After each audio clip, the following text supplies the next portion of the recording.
The Senate President, Sherwin Gatchalian, opened the session at exactly 2 p.m. on July 15, 2026, with 21 senators present constituting a quorum. As to administrative matters, the impeachment court is in receipt of the House Prosecution Panel's request for issuance of subpoena duces tecum and ad testificandum to Land Bank of the Philippines and its branch managers today, July 15, 2026 at 4:52 p.m. The presiding officer initially confirmed his ruling that the vote will not be per issue but per motion as preliminaries at the start of the proceedings. The oral arguments started, and the House Prosecution Panel manifested that the oral arguments will be done by Congressman Chel Jokno, who argued that no law can limit the constitutional power of the impeachment court as it is supreme in trying impeachable officers.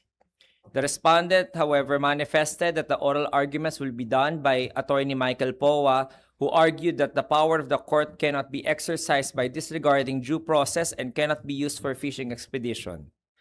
Rebuttals were done by the same counsels. Afterwards, the senator judges went to a caucus which lasted for 1.5 hours. As to manifestations and motions, after the caucus, the presiding officer stated that the senator judges wanted more time to study the motions and confirmed the agreement of the senator judges to resolve the request for issuance of subpoena on Monday, July 20, 2026. He further confirmed that the senator judges are going to ask the parties about their positions for 10 minutes per senator and not more than 1 hour per side.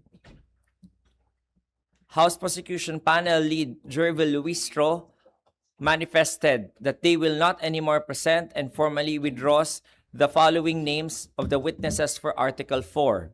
Number 1, PNP Firearms and Explosive Office Representative Michael Flores, Bons Magsambol, Sheriff Abe Andes, a family member of a victim of threats, and an unnamed psychiatrist.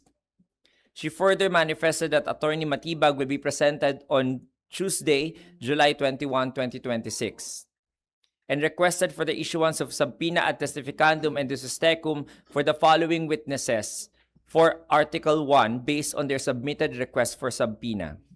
Number 1, Marivic Pareja for July 21 and 22, 2026. 2 Land Bank employees including Violeta Constantino, Branch Manager of Shaw Boulevard Branch, Nita Camposano, Branch Manager of DepEd Branch, for July 21 and 2022 as well. A subpoena should also be issued based on their request to Lynette Ortiz, President and CEO, but for subpoena duces tecum only. Upon clarification of Senator Judge Bam Aquino, the presiding officer confirmed that the defense will present its evidence after the House panel of prosecutors have finished the presentation of evidence in chief of all the articles of impeachment. The lead defense counsel, Attorney Season, manifested that the counsel for prosecutors made lengthy and unnecessary statements during yesterday's hearing and asked the court to remind the parties to refrain from doing so. The presiding officer granted the same and reminded the parties to refrain from making unnecessary statements in their manifestations. Senator Judge Kiko Pangilinan manifested that the proposal of the presiding officer to allow unnecessary statements to both parties would have been the better ruling, since the impeachment court is a political proceeding as well and shouldn't be bound by very technical rules. Following rulings by the presiding officer on various evidentiary motions and objections by both parties, the trial was adjourned, and pursuant to the rules of procedure on impeachment trials, the impeachment court will resume session on Monday, July 20, 2026 at 2 p.m. The agenda is the arguments of and clarificatory questioning by the senator judges to the parties relative to the issuance of subpoena duces tecum to the BIR, AMLC, and banks. Any questions?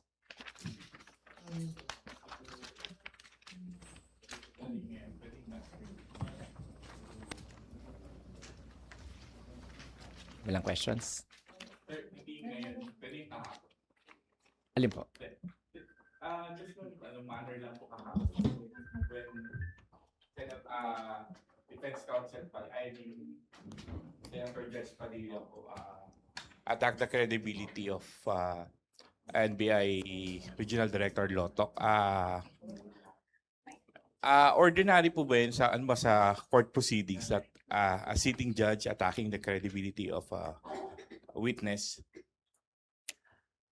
The senator judges are already in possession of several information aside from the fact that they are also hearing and reading the cases and the evidence being presented.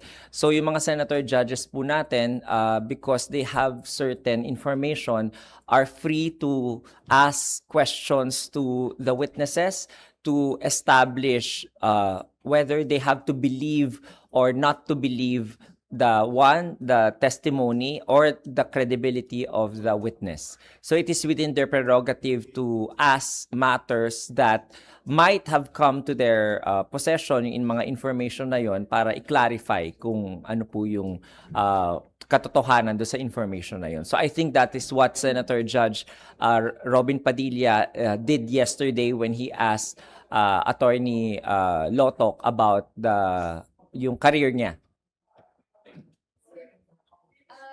Kanina po na-clarify no na the prosecution will present first on all articles before yung defense. Posible pa ba tong mabago? And meron bang effect kung mababago siya or mariretain na ganon yung flow ng presentation nila?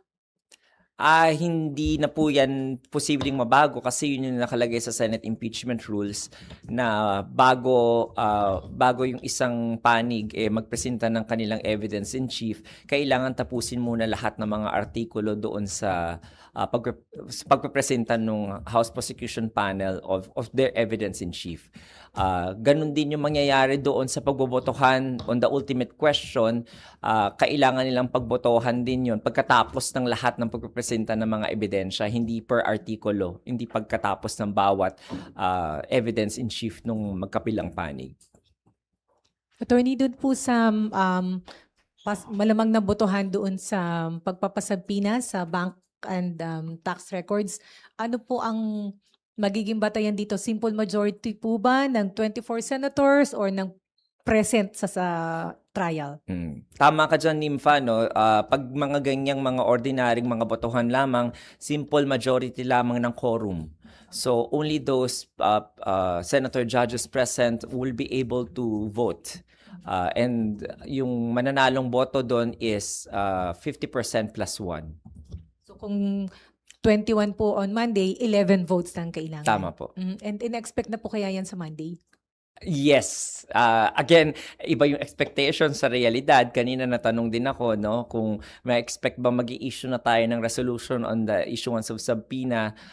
Sabi ko, yan ang expectation at pinaghandaan na rin ng presiding officer na magkaroon ng resolution today. Pero because of the agreement between the senator judges to have more time, and since this subpoena do sa STECUM naman for the AMLC, the banks, and the BIR is relative to the sa Article 2 pa, which is the last article to be discussed by the prosecution or to be presented by the prosecution. Kaya siguro yung mga senator judges opted for more time. And also, dahil nabawasan din yung mga witnesses sa Article 4, so technically we are expecting na baka before July ends, matapos na natin yung Article 4 at mag-umpisa na rin yung susunod na artikulo, which is Article 1 sa pagrepresenta ng ebidensya ng prosecution. Sir, ano ko lang? Yung majority, sir, dun dapat yung present sa floor, hindi po yung nagpa-attendance. Kasi baka nagpa-attendance 21, pero pagbotohan po, 15 na lang. So, paano po? Ang binibilang po yung present na nagpa-attendance. So, ibig sabihin po nun, kasi po lahat sila mark as present nung time na yon, then pag nagbotohan po, dapat kasama rin sila sa numero. Kasi yun po yung nagko-constitute ng quorum, yung mga nagpa-mark na present po. Kasi Doon po ang oo. bilangan. Siguro po ang hugot doon ni Manong Jan, attorney, ay Pag meron biglang minsan kasi nagpa-present, umaalis. pagkatapos umalis, di na bumalik, di na makaboto. Syempre, tatawagin ulit, magro-roll call ulit yan. Pwede namang magkaroon ng ganon. Nasaksihan na natin yan sa mga proseso naman ng Senado sa legislative body. Pero kung wala pong magko-question nung quorum at that time, then the quorum that was established at the start of the roll call nung umpisa ng proceedings, yun yung mananaig. Pero kung may mag-question po, then magpapa-roll call ulit para matingnan kung ano na yung bagong number for quorum. Sir, mababago din yun. Halimbawa, may humabol na senator, judge, before the vote. Tama po. 19 yung una, then nagdagdagan ng dalawa, naging 21. Tama po. Tama po. Sir, kanina bukod sa articles of impeachment itself, may ilan pang mga natakal na issues, no? Like yung SEA Games probe nga ng NBI. Do we have a rule po that prohibits senator judges from making manifestations that may be unrelated to the proceedings? Wala po akong nakikita sa Senate Rules on Impeachment about that matter. Kung kailangan niyo rin po sana maintindihan yung ating mga senator judges, this is the only plenary session na nangyayari, no? Yung sa impeachment court. Dito lang sila nabubuo ulit ng isang buo bago magsona.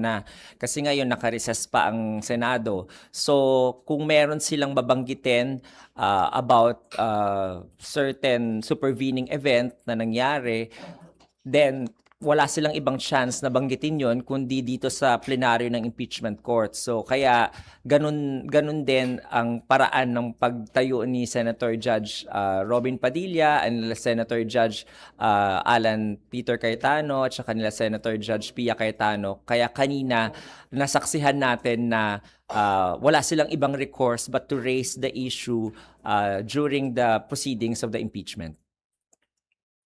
Sir, ask ko lang, yung yung pagbawas ng mga witnesses ng prosecution, with that, how do we see yung pacing na nung trial? Mapapabilis na ba or ano po bang tingin nyo? As katulad ng sinabi ko, hindi na natin kailangan gugulin yung 11 days para sa Article 4. Now, yung 11 days na yon nakatakda yon dahil sa 10 testigo nila na nakaplanong ipresenta. So, dahil nung makikita ninyo, bawat testigo halos 2 days, di ba? So, kung ganun yung takbo ng mga dalawang testigo, lahat ng mga testigo na yung ipresenta nila, then kukulangin talaga yung 11 days, baka umaba ng 20 days yung pagtalakay lamang sa Article 4. So by reducing the number of witnesses, nakabawas din yon dahil hindi na natin ini-expect na kailangan pa nating tapusin yung 11 days na yon. So, kaya sinasabi ko kanina, baka before the end of July, and tinatalakay na natin yung Article 1.